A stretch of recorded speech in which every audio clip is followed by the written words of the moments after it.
Hi guys, this is Somojit Bonik and welcome to my channel biomed kit with Bonik, जहां पर हम लोग डिस्कस कर रहे थे बहुत इंपॉर्टेंट टॉपिक ह्यूमन रिप्रोडक्शन के बारे में। तो आज हम डिस्कस करेंगे ह्यूमन रिप्रोडक्शन का। तो फर्टिलाइजेशन हो गया, लेकिन फर्टिलाइजेशन होने के बाद पोस्ट फर्टिलाइजेशन पीरियड, मतलब फर्टिलाइजेशन के बाद क्या क्या होता है उसके बारे में। मतलब एम्ब्रायोजेनेसिस, कैसे वो ट्रोफोब्लास्ट और इनर सेल मास फॉर्म होते हैं, कैसे इम्प्लांट होता है, ये सब चीज लेकर आज हमारा डिस्कशन चलेगा। ओके गाइस, तो चलिए without any further introduction let's start the video. तो आई थिंक आपने डॉक्टर्स डे का वीडियो देख लिया है, क्यों हमें बायोलॉजी में इंटरेस्ट गेन करना पड़ेगा और how to grow interest in biology. तो अगर आपने अभी तक वो वीडियो नहीं देखा तो आई बटन पे जाओ, लिंक दिया हुआ है, वीडियो को फटाक से देख लो। तो चलिए इस वाली वीडियो को स्टार्ट करते हैं। यहाँ पर मैंने ऑलरेडी लिख दिया है हर एक नोट, आप लोग प्लीज इसको नोट कर लो, क्योंकि अगर आप बोर्ड्स में हो तो this chart will be very much beneficial for you. अगर आप रिवाइज कर रहे हो तो ये चार्ट आपको भी काम में आएगा। ओके,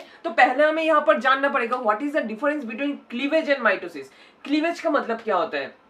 क्लीवेज एंड माइटोसिस का जो मेन 2 पॉइंट्स का डिफरेंट होता है। इसमें माइटोसिस सब सेल एक साथ होते हैं, मतलब क्या, एक से दो सेल हुए, दो सेल फिर से डिवाइड करके दो सेल हुए। मतलब किस तरह का ये फॉर्मेशन होता है, एक सीरीज फॉर्म होता है 2 to the power n series, मतलब दो दो करके बढ़ते हैं। लेकिन क्लीवेज क्या होता है, एक सेल डिवाइड कर गए, दोनों सेल में डिवाइडेड हो गए। दोनों सेल में डिवाइडेड होने के बाद में अगर तुम सोच रहे हो ये ए सेल है, ये बी सेल है, बी सेल सिर्फ और सिर्फ B cell, you I think, हाँ अब आपको दिखाई दे रहा है। तो ये देखो, बी सेल फिर से ये डिवाइड कर सकता है एंड सी सेल को फॉर्म कर सकते हैं, ए बी सी। मतलब यहाँ पर 2 टू द पावर n का फॉर्मेशन नहीं होता है। तो I think you are getting this point. Cleavage का मतलब है एक सेल डिवाइड कर सकता है, मतलब step wise sequential division. And mitosis का मतलब क्या है, एक्सपोनेंशियल डिवीजन। ये चीज आपको नॉलेज में रखना होगा। इसके बाद आप लोग देख सकते हो क्लीवेज का सेकंड पॉइंट क्या है, सेल्स अनइक्वल साइज। मतलब अगर तुम्हें ये सेल डिवाइड करके दे तो दो सेल छोटा होगा, ठीक है। ये अगर एक सेल डिवाइड करे और भी छोटा होगा। मतलब यहाँ पर देखो क्या हो रहा है, यहाँ पर इतना बड़ा बड़ा दो सेल था, डिवाइड कर गए, 4 छोटे छोटे सेल कर रहा है। ये 4 सेल डिवाइड कर गए, इतना मोडुला में देखो और भी छोटा सेल फॉर्म कर रहा है। लेकिन माइटोसिस में हम लोग क्या जानते हैं, माइटोसिस में हम लोग जानते हैं हर एक सेल का साइज सेम होता है। मतलब वो जो मदर सेल का जो साइज था उसी साइज में आते हैं, ठीक है। तो इक्वल सेल साइज, ये आपको समझना पड़ेगा। ये 2 पॉइंट्स बोर्ड्स के लिए तो इंपॉर्टेंट है ही है, एंड ऑब्वियसली ये कॉन्सेप्ट आपको रखना पड़ेगा कॉम्पिटिटिव एग्जामिनेशन के लिए। तो चलिए अब आते हैं what happened to the zygote after fertilisation. यहाँ पर तो हमारा जाइगोट फॉर्मेशन हो गया है, आई थिंक यू आर, ये देखो जाइगोट, ठीक है। तो हम लोग क्या जानते हैं, सेकेंडरी oocyte के बाहर एक लेयर रहता है जिसे हम कहते हैं क्या, जोना पेलुसिडा, जेडपी। आप लोगों के आइडेंटिफिकेशन मतलब शॉर्ट करने के लिए जेडपी लिख रहा हूं, जो है जोना पेलुसिडा, ठीक है। जोना पेलुसिडा के अंदर क्या होता है, ये जो एक सेल था ना, मतलब 2n सेल था, ये क्लीवेज स्टार्ट किया है, क्लीवेज स्टार्ट कर दिए। मतलब mitosis, cleavage is a type of mitosis in which mitosis the division will not be equal in size, cell size is not equal. Okay, ये आपको समझना पड़ेगा। तो ये क्या हुआ है, डिवाइड कर गए मिडिल से, तो 2 सेल फॉर्म हो गए, ठीक है। हर एक सेल 2n 2n। ये अब क्या हुआ, ये सेल फिर से डिवाइड कर दिया, ये एक्सिस बराबर, तो क्या हुआ, 4 सेल्स, 4 सेल्स फिर से डिवाइड करा तो 8 सेल स्टेज फॉर्म किया है।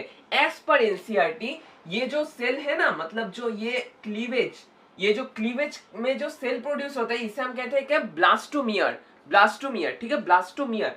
ये जो छोटा छोटा सेल से 8 to 6 सेल स्टेज, मतलब 8 से 16 सेल स्टेज को हम कहते हैं मोडुला, ठीक है। और मोडुला के बाहर किसका लेयर होता है, जेडपी, मतलब जोना पेलुसिडा का लेयर रहता है। ये आपको समझना पड़ेगा। बहुत सारे बच्चे लोग क्या करते हैं, जोना पेलुसिडा को भूल ही जाते हैं, लेकिन बाहर जोना पेलुसिडा के लेयर रहता ही रहता है, ठीक है। तो इसके बाद मोडुला के बाद क्या होता है, मोडुला के बाद क्या हुआ, मोडुला के बाद हुआ कॉम्पैक्शन। इस प्रोसेस को हम कहते हैं कॉम्पैक्शन। ये जो सेल्स थे ना, मतलब ये जो क्लस्टर ऑफ सेल्स थे, ये डिवाइड कर गए, मतलब डिफरेंशिएट कर गए। बाहर एक तरह का सेल प्रोड्यूस हुआ, अंदर एक तरह का सेल प्रोड्यूस हुआ। मतलब कुछ इस तरह से समझ सकते हो, अंदर जो सेल प्रेजेंट है उसे हम कहते हैं inner cell mass, ICM, and बाहर जो सेल्स है उसे हम कहते हैं क्या, आउटर सेल मास, जो फॉर्म करते हैं ट्रोफोब्लास्ट। यहाँ पर मैंने लिख दिया है आप लोगों के लिए, ये देखो ओसीएम मतलब आउटर सेल मास, जो रेड लाइनिंग है वो है ट्रोफोब्लास्ट, और इनर सेल मास जो अंदर रहता है उसे हम कहते हैं इनर सेल मस और आईसीएम। तो आप लोगों का ये क्वेश्चन होगा, भैया हम तो क्लास 12 में हैं, हम लोग ये तो समझ नहीं पा रहे हैं ये क्यों हो रहा है, ठीक है। तो जब आप मेडिकल में जाओगे, जब आप एम्ब्रायोलॉजी पढ़ोगे, तब जान पाओगे यहाँ पर बहुत सारे जेनेटिक फैक्टर, माइटोटिक फैक्टर आप लोगों ने पढ़ा है ना, cyclin, cyclin dependent kinase etcetera चीज लगता है। एक एक टाइम पे एक एक चीज रेगुलेट होता है, ठीक है। तो उसी के साथ सिक्वेंशियली टाइम वाइज ये क्या होता है, ये फॉर्म करता है मोडुला, ठीक है। मोडुला के बाद ये जब डिफरेंशिएशन स्टार्ट करता है तो दो लेयर्स फॉर्म होता है, बाहर वाला आउटर सेल मस और ट्रोफोब्लास्ट, अंदर वाला क्या, इनर सेल मस। अब क्या होता है देख लो, ये मोडुला से कहां पर जंप करेंगे, ब्लास्टोसिस्ट में। ब्लास्टोसिस्ट में यहाँ पर एक कंफ्यूजिंग क्वेश्चन है, what is the difference between blastocyst and blastomere, ठीक है। यहाँ पर देख लो ब्लास्टोसिस्ट वर्सेस ब्लास्टोमियर, ठीक है, सॉरी ब्लास्टोसिस्ट वर्सेस ब्लास्टुला। तो मैमल्स के लिए और ह्यूमंस के लिए हम लोग क्या कहते हैं, ब्लास्टोसिस्ट, लेकिन लोअर इनवर्टिब्रेट्स के लिए, ठीक है, इनवर्टिब्रेट्स के लिए और लोअर वर्टिब्रेट्स के लिए हम लोग क्या यूज करते हैं, ब्लास्टुला। तो blastocyst and blastula are evolutionary, you can equivalent those two things, लेकिन ह्यूमंस के लिए स्पेशली आपको यूज करना पड़ेगा ब्लास्टोसिस्ट, ब्लास्टुला नहीं, ब्लास्टोसिस्ट ह्यूमंस के लिए, ठीक है, ये आपको समझना होगा।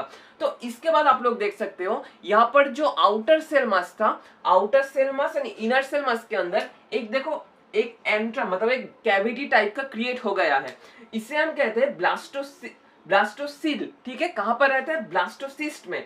ये कब फॉर्म होता है, 6 to 7 डेज में। और बाहर क्या रहता है, बाहर तो जोना पेलुसिडा का लेयर रहता ही रहता है, ये समझो बात को। अब 6 to 7 डेज में जब ये टोटल फॉर्मेशन हो गया, अंदर इनर सेल मास, यहाँ पर बाहर ट्रोफोब्लास्ट, ठीक है, ये जब फॉर्म हो गया तब क्या हुआ, हैचिंग ऑफ एम्ब्रायो। ये एक बहुत इंपॉर्टेंट पॉइंट है जो आपको जानना पड़ेगा, समझना पड़ेगा, ठीक है। Hatching of embryo, hatching of embryo का मतलब क्या है, ये जो जोना पेलुसिडा लेयर था ना, ये थोड़ा थोड़ा करके इस जगह पे डिजेनरेट करता है। और क्या होता है अंदर, देखो अब तुम सोचो एक चीज, ये मैं आपको दिखा रहा हूं, ये तुम सोचो ये जोना पेलुसिडा है और ये क्या है, ये है इनर सेल मतलब अंदर का जो ब्लास्टोसिस्ट है। तो ये इस तरह से है, तो धीरे धीरे क्या होगा, ये बढ़ता जाएगा साइज में, इतना सेल, इतना क्लस्टर ऑफ सेल से बढ़ता जाएगा, धीरे धीरे क्या होगा, ये जो बाहर वाला था क्या जोना पेलुसिडा, इसमें से निकल के चला आएगा। इससे हम कहेंगे हैचिंग ऑफ एम्ब्रायो। जिस तरह से हैचिंग ऑफ एग होता है कुछ उस तरह से ये होता है, ठीक है, hatching of embryo. Hatching of embryo के बाद क्या होगा, ये देखो हैचिंग ऑफ एम्ब्रायो के बाद मतलब ये तुम कह सकते हो ये 6 to 7 डेज तो हो गया। तो सेवेंथ डे में ये क्या होगा, इस जगह से यूटेराइन ट्यूब नहीं सॉरी, इस जगह से मतलब ओविडक्ट से और फैलोपियन ट्यूब से निकल के कहां पर आएगा, यूटेरस के मेन बॉडी में, बॉडी ऑफ यूटेरस में आएगा। बॉडी ऑफ यूटेरस में जब आएगा तब स्टार्ट होगा अनदर प्रोसेस। तो चलिए देख लेते हैं वो प्रोसेस, और that's called the implantation, okay. तो यहां पर मैंने ड्रॉ कर लिया है ऑलरेडी, तो आप लोग यहां पर देख सकते हो अच्छे से, ठीक है, यहाँ पर देख सकते हो आप लोग। यहाँ पर अब क्या होगा, अब होगा कि आप लोग देखो यहाँ पर ट्रोफोब्लास्ट जो था, बाहरी जो रेड लेयर था, ये जो रेड लेयर था ये तो है ट्रोफोब्लास्ट। ट्रोफोब्लास्ट दो तरह से डिवाइड करते हैं और डिफरेंशिएट करते हैं, वन इज सिंसाइटियोट्रोफोब्लास्ट और इट इज ए क्लिनिकल सिंसाइशियम। सिंसाइशियम का मतलब क्या है, मल्टी न्यूक्लिएटेड सेल, ठीक है। ये क्या होगा, यहाँ पर जो प्रोजेक्शन होगा ना, ये प्रोजेक्शन फॉर्म करेगा। एंड साइटोट्रोफोब्लास्ट, ठीक है, साइटोट्रोफोब्लास्ट, ये आपको याद रखना होगा। तो ये दो लेयर सिंसाइशियोट्रोफोब्लास्ट एंड साइटोट्रोफोब्लास्ट, ठीक है। साइटो मतलब ये सिंगल न्यूक्लिएटेड है, ठीक है, और बाहर वाला जो सेल है ये मल्टी न्यूक्लिएटेड है। तो इसके बाद देखो क्या हुआ, एंडोमेट्रियम के अंदर घुसता जाता है, ठीक है, इस तरह से कुछ, ठीक है, मतलब यहाँ पर घुसता जाता है, ठीक है। और यहाँ पर एक इंपॉर्टेंट चीज आप लोगों को याद रखना होगा, जो बहुत सारे स्टूडेंट्स लोगों का क्वेश्चन होता है कि यहाँ पर साइटोट्रोफोब्लास्ट का काम क्या होता है। साइटोट्रोफोब्लास्ट क्या करते हैं, ये HCG सीक्रेट करता है। HCG का फुल फॉर्म क्या है, ह्यूमन कोरियोनिक गोनाडोट्रोपिन, ठीक है। HCG सीक्रेट करता है, जिसका मेन फंक्शन क्या होता है, HCG देखो ये एक बात को समझो, अब तक तो प्लेसेंटा फॉर्म नहीं हुआ है, तो प्लेसेंटा जब फॉर्म हो जाएगा तब HCG फॉर्म होगा, लेकिन उससे पहले, प्लेसेंटा फॉर्मेशन के पहले कॉर्पस लुटियम को बचाने के लिए और ताकि वो डिजेनरेट ना कर जाए, इसलिए हमें क्या चाहिए, HCG चाहिए, ह्यूमन कोरियोनिक गोनाडोट्रोपिन। ये HCG कौन सा सेल प्रोवाइड करेगा, साइटोट्रोफोब्लास्ट मतलब पेरिफेरल साइटोट्रोफोब्लास्ट, मतलब ये रेड लेयर, ठीक है, ये जो प्रोवाइड करेगा, प्रोवाइड करने के बाद क्या होगा, maintain of corpus luteum. Corpus luteum का फंक्शन क्या था, प्रोजेस्टेरॉन सीक्रेट करना। हाँ ये सही कहा आपने, प्रोजेस्टेरॉन सीक्रेट करेगा। ये जब प्रोजेस्टेरॉन सीक्रेट कर देगा, प्रोजेस्टेरॉन सीक्रेट करने के बाद प्रोजेस्टेरॉन का मेन फंक्शन क्या होता है, प्रोलिफरेशन ऑफ यूटेराइन एंडोमेट्रियम, ठीक है, ताकि यूटेराइन एंडोमेट्रियम जो प्रोलिफरेट कर रहा था वो डीजेनरेट ना कर जाए। इसलिए देखो आप लोग क्या होता है यहाँ पर होता है, ये जो एंडोमेट्रियम लेयर है ना, ये मेसोमेट्रियम, ठीक है, ये मेसोमेट्रियम, ये एंडोमेट्रियम, ये मेसोमेट्रियम मार्क कर दे रहा हूं, और ऊपर वाले एंडोमेट्रियम। एंडोमेट्रियम लेयर प्रोलिफरेट करता है, मतलब ये धीरे धीरे इस तरह से एक्सटेंड करता है। ये तुम लोग सोचो, ब्लास्टोसिस्ट जा रहा था, जो सिंसाइशियो ट्रोफोब्लास्ट घुस गया, तो ये एंडोमेट्रियम का लेयर प्रोलिफरेट करके इसे अपना लेगा, मतलब अंदर घुसा लेगा, ठीक है, और बाहर एक इस तरह से कनेक्टिव टिश्यू फॉर्म हो जाएगा, जिसे हम कहते हैं फिब्रिन प्लग, ठीक है, इस तरह से कुछ फॉर्म होता है। ये तुम सोच लो हमारे फीमेल बॉडी का, हमारा नहीं, फीमेल बॉडी के यूटेरस है, ठीक है। तो अब क्या होगा, यहाँ पर जब एम्ब्रायो ब्लास्टोसिस्ट घुस गया तो यहाँ पर एक स्कार्ट टाइप का फॉर्मेशन होगा, इस जगह पे एक स्कार्ट टाइप का फॉर्म होगा, ठीक है, इस तरह से स्कार्ट टाइप का फॉर्म होगा। ये जो स्कार्ट फॉर्म होता है इसे हम क्या कहते हैं, इसे हम कहते हैं फिब्रिन प्लग, ठीक है, फिब्रिन प्लग कनेक्टिव टिश्यू से ब्लॉक हो जाता है। इसके बाद एक इंपॉर्टेंट क्वेश्चन है कि भैया ये तो अंदर घुस गया, तो इसके बाद एंडोमेट्रियम का क्या और कोई नेम होगा? हाँ, यहाँ पर एंडोमेट्रियम जब घुसा लेगा ब्लास्टोसिस्ट के खुद का अंदर, तो ये एंडोमेट्रियम का दूसरा नाम होगा डेसिडुआ। ये फॉर्म करेगा डेसिडुआ। डेसिडुआ क्या होगा, मोर न्यूट्रिशियस, ठीक है, न्यूट्रिशियस, मतलब ये जो डेसिडुआ फॉर्म होगा ना, मतलब एंडोमेट्रियम के चारों ओर न्यूट्रिशन, एंडोमेट्रियम बहुत न्यूट्रिशन प्रोवाइड करेगा ब्लास्टोसिस्ट को, इसलिए क्या करना पड़ेगा, एंडोमेट्रियम को खुद को भी न्यूट्रिशियस होना पड़ेगा। ये जो फॉर्म होगा इसे हम कहते हैं डेसिडुआ, मतलब nutritious endometrium for blastocyst is called decidua. तो आप लोगों का आई थिंक ये कॉन्सेप्ट क्लियर हो चुका है। तो इसके बाद और कुछ छोटा पॉइंट देख लेते हैं। यहाँ पर देखो, जो ये जो है ना ट्रोफोब्लास्ट, इसे हम कहते हैं कि एक्स्ट्रा एम्ब्रायोनिक मेसोडर्म। ये क्या फॉर्म करेगा, एक्स्ट्रा एम्ब्रायोनिक मेसोडर्म। इनके अंदर कौन कौन सा पड़ता है, allantois, chorion, amnion and yolk sac, ठीक है, allantois, chorion, amnion and yolk sac, ठीक है। एलांटोइस एंड कोरियन को मिलकर क्या फॉर्म करते हैं, प्लेसेंटा। सिर्फ आप लोग इतना सा याद रख लो, इससे ज्यादा कुछ नहीं लगेगा नीट के लिए, ठीक है। तो बाद में कभी मैं आप लोगों को इन डिटेल, मतलब एकदम मेडिकल में जो है उसका ही सिंप्लीफाइड वर्जन को समझा दूंगा। आपका जो क्वेरी है वो आपका मिटा दूंगा, लेकिन इस वाली वीडियो में आप लोग सिर्फ कॉन्सेप्ट क्लियर करते जाओ, ठीक है, और छोटा करके रट लो चीज को, क्योंकि बाद में यही काम में आएगा, ज्यादा नॉलेज काम में नहीं आएगा। ये फोकस्ड वे में पढ़ाई करना पड़ेगा ताकि आपको पॉइंट टू पॉइंट याद रहे, ठीक है। तो इसके बाद ये तो हमारा मेन चीज हो गया। तो इसके बाद जब प्लेसेंटा फॉर्म हो जाता है, एनसीईआरटी में one of the most important line according to me, pregnancy का जो बात है उसमें दिया हुआ है।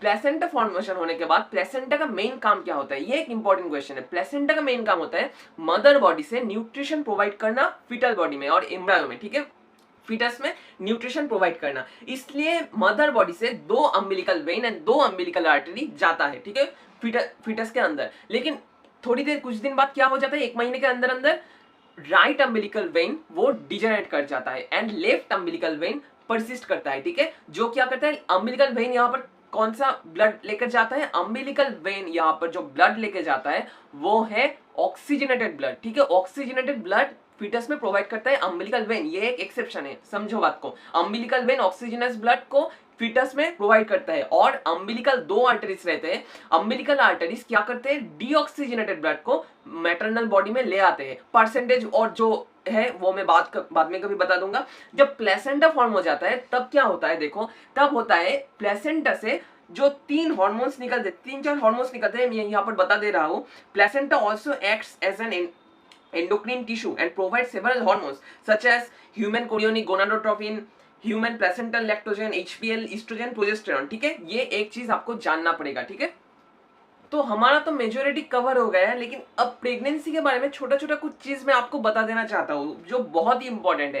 प्लेसेंटा फॉर्मेशन के बाद प्लेसेंटा से जो हार्मोन्स निकलते हैं वो क्या है, वो है human chorionic gonadotropin hormone, HCG hormone. Second hormone is human placental lactogen. हर एक हार्मोन का फंक्शन आप लोगों का होम टास्क है, आप लोग प्लीज जाइए गूगल में सर्च कीजिए और कोई भी बुक से देखिए एंड उसको नोट कर लीजिए एनसीईआरटी में। HPL human placental lactogen, oestrogen and progesterone, ठीक है। ये कुछ चीज आपको याद रखना पड़ेगा। Let us remember that HCG, HPL and relaxin are produced in women during pregnancy. ये एक इंपॉर्टेंट बात है, ये एक बहुत इंपॉर्टेंट बात है। प्रोजेस्टेरोन एंड एस्ट्रोजन वुमेन के लाइफ साइकिल मतलब पूरा लाइफ साइकिल में चलता है, लेकिन लेकिन लेकिन HCG, human placenta lactogen, HPL and obviously the relaxin hormone only produced during pregnancy in female body. ये आपको नॉलेज में रखना पड़ेगा, क्योंकि ये एक इंपॉर्टेंट चीज है। आपको मैं एनसीईआरटी में दिखा दे रहा हूं, ये जो मार्क्ड पोर्शन है, ये जो मार्क्ड पोर्शन है देख लो आप लोग, ये बहुत इंपॉर्टेंट चीज यहाँ पर लिखा हुआ है, ठीक है, ये आप लोग देख लेना, ठीक है। इसके बाद जो होता है, इसके बाद आता है इसके साथ मतलब ये जो हार्मोन सीक्रेट करते हैं, इसलिए फीमेल बॉडी में हार्मोन्स का लेवल थोड़ा इंक्रीज रहता है इस टाइम पे। और कौन कौन सा हार्मोन इंक्रीज रहता है? One is oestrogen, progesterone, cortisol, prolactin and thyroxine. Cortisol, prolactin and thyroxine, ये 3 हार्मोन्स इंपॉर्टेंट रोल प्ले करते हैं, ठीक है। तो यहाँ पर मैं आपको छोटा सा एक चीज बताना चाहता हूँ। यहाँ पर थाइरोक्सिन हार्मोन में थाइरोक्सिन का लेवल क्यों एलिवेटेड रहता है प्रेगनेंसी में? आप लोग जानते हो TSH मतलब थायराइड स्टिमुलेटिंग हार्मोन फीमेल में जब सीक्रेट होता है, अगर वो क्या होता है, वो जब थायराइड फॉलिकल्स में आते हैं वो एक रिसेप्टर से कंबाइंड होते हैं, ठीक है। कंबाइंड होने के बाद कुछ सिग्नल ट्रांसडक्शन होते हैं एंड थाइरोक्सिन हार्मोन सीक्रेट होता है। प्रेगनेंसी में exclusively these receptors, the number of TSH receptors in thyroid follicular cells increase, ठीक है। थायराइड फॉलिकल्स में TSH रिसेप्टर्स का अमाउंट बढ़ जाता है, इसलिए क्या होता है, ज्यादा TSH आकर उस रिसेप्टर्स को फुलफिल करते हैं एंड थाइरोक्सिन सिंथेसिस बढ़ जाता है, ठीक है। थाइरोक्सिन का अमाउंट इसलिए बढ़ा हुआ होता है। और एक क्वेश्चन है, कॉर्टिसोल इज स्ट्रेस हार्मोन, ठीक है। तो आपको ये क्वेश्चन आ ही सकता है, विच स्ट्रेस हार्मोन और which steroid hormone? Cortisol is a steroid hormone, ये रिवाइज कर लो यहाँ से, ठीक है। Cortisol is not a protein और एमिनो एसिड हार्मोन, ठीक है, it is a steroid hormone. Cortisol steroid hormone that is also a stress hormone, also elevated during pregnancy. ये चीज मैंने आपको बता दिया, I think you are getting this point. तो यहाँ पर मैं एक नोट क्लिक कर दूंगा आप लोगों की सुविधा के लिए, ठीक है। तो इसके बाद आते हैं कुछ छोटा छोटा चीज, जो एम्ब्रायोजेनेसिस कैसे होता है, ठीक है। यहाँ पर देख लो, एनसीईआरटी से मेन पॉइंट्स मैंने लिख के दिया है आप लोगों को। आईसीएम जो होता है, मैंने ऑलरेडी बताया था, अंदर जो सेल्स रहते हैं आईसीएम क्या होता है, टोटिपोटेंट होता है। ये आपको याद रखना होगा एमसीक्यू के लिए। Which cells are totipotent? ICM cells, मतलब inner cell mass is totipotent. ये क्या करता है, आउटर लेयर से एक्टोडर्म फॉर्म करेगा, इनर लेयर से एंडोडर्म फॉर्म करेगा। मतलब अगर ये सेल मास है, ठीक है, ये क्या होगा बाद में इस तरह से लंबा लंबा कुछ एपिब्लास्ट फॉर्म करेगा और हाइपोब्लास्ट फॉर्म करेगा। एपिब्लास्ट से आउटर लेयर और एक्टोडर्म एंड नीचे वाले सेल से एंडोडर्म फॉर्म होगा। बाद में और एक वीडियो में इन डिटेल में ये आपको बता दूंगा, ठीक है। लेकिन आज सिर्फ इस वाले वीडियो में इतना ही जान लो, नेक्स्ट वीडियो में और भी डिटेल्स में बताऊंगा। फर्स्ट मंथ में क्या होगा, हार्ट फॉर्मेशन होगा। फर्स्ट मंथ में हार्ट फॉर्मेशन होगा, एनसीईआरटी में लिखा हुआ है, देख लो आप लोग, ठीक है। फर्स्ट मंथ में हार्ट फॉर्मेशन। सेकंड मंथ में लिम्ब एंड डिजिट्स। लिम्ब मतलब हाथ, जो हाथ का हड्डी और जो मसल्स है, और ये क्या है, डिजिट्स फॉर्म होंगे। End of 12th week. 12th week मतलब क्या, 12th वीक मतलब फर्स्ट ट्राइमेस्टर। एक मंथ में 4 वीक्स, 4 वीक्स है देयर। तो ट्राइमेस्टर मतलब क्या, 3 मंथ्स, तो 3 मंथ्स में 12 वीक मतलब एंड ऑफ फर्स्ट ट्राइमेस्टर। ये यहां से क्वेश्चन आएगा आप लोगों को कि एंड ऑफ 12 वीक और एंड ऑफ फर्स्ट ट्राइमेस्टर। आपको क्वेश्चन इस तरह से नहीं देगा एंड ऑफ 12 वीक क्या होगा, आपको क्वेश्चन इस तरह से देगा एंड ऑफ फर्स्ट ट्राइमेस्टर क्या होगा, ठीक है।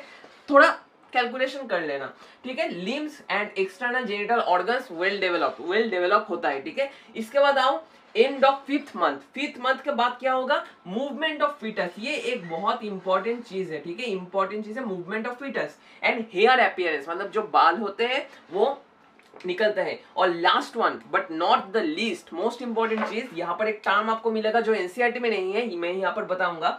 एंड ऑफ सेकंड ट्राइमेस्टर और 12 वीक, ठीक है, क्या होगा, body covered with fine hair. हमारा जो हेयर होता है बेबी में और फीटस में भी हेयर फॉर्म होता है, ठीक है। बच्चा का जब आप लोग जाओगे देखोगे, कोई भी रिलेटिव हो, कुछ कोई का भी बच्चा होता है ना, उसके बाल रहते हैं और जो बॉडी कवर्ड विथ हेयर, जिस हेयर को हम कहते हैं क्या, लनुगो, ठीक है। ये एक इंपॉर्टेंट क्वेश्चन है जो एनसीईआरटी आउट ऑफ एनसीईआरटी है, ठीक है। मैंने व्हाट्सएप ग्रुप में भी ये क्वेश्चन प्रोवाइड किया था। अगर आपने अभी तक मेरे टेलीग्राम एंड व्हाट्सएप चैनल को ज्वाइन नहीं किया है तो फटाक से जाओ ज्वाइन कर लो, क्योंकि वहां पर मैं ऑब्वियसली ब्रेनस्टॉर्मिंग एमसीक्यूज भेजता रहता हूँ। इसके बाद क्या, आईलिड सेपरेट, मतलब हमारा जो आईलिड होता है, ये आईलिड ये सेपरेट कर जाते हैं, ठीक है, मतलब खुलता है।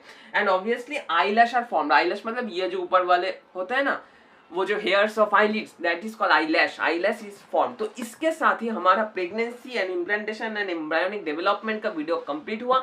आई थिंक इन शॉर्ट में, इन ब्रीफ में आपका टोटल कॉन्सेप्ट में क्लियर कर सका हूं, ठीक है। तो अगर आपको ये वीडियो अच्छा लगा तो ऑब्वियसली आप लोग जानते हो क्या करना पड़ेगा, like share and subscribe this video to your friends.